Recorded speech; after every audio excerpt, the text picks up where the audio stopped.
I was so caught up reliving that night that I hadn't noticed Joey was awake. Morning, he groaned and yawned. "Oh man, Joey, you scared the life out of me," I exclaimed in a whispered shout. I lifted myself up onto one elbow so that I was facing him. "Sorry, thought you were already awake," he said. I was, but, never mind, I said, followed by, "Good morning.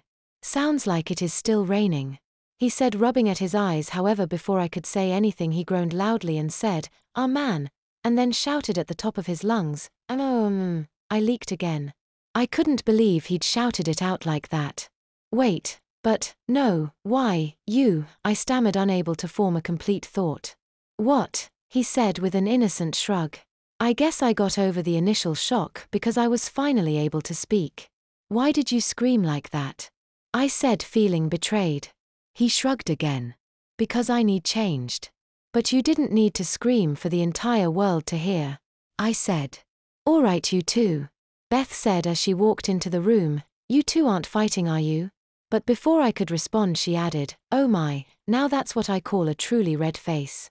Well, that little comment didn't help my embarrassment in the least, and when she acted like she was going to attempt to change my diaper, well, let me tell you something, there wasn't anything in this world that was going to make me lie there while some lady I hadn't known before yesterday tried to take a diaper off me.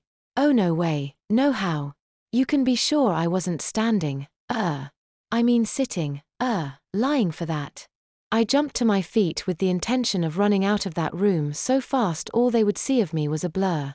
Now my getaway would have worked had I not overlooked one small, seeming insignificant fact, which was that my left leg was completely asleep from the hip down.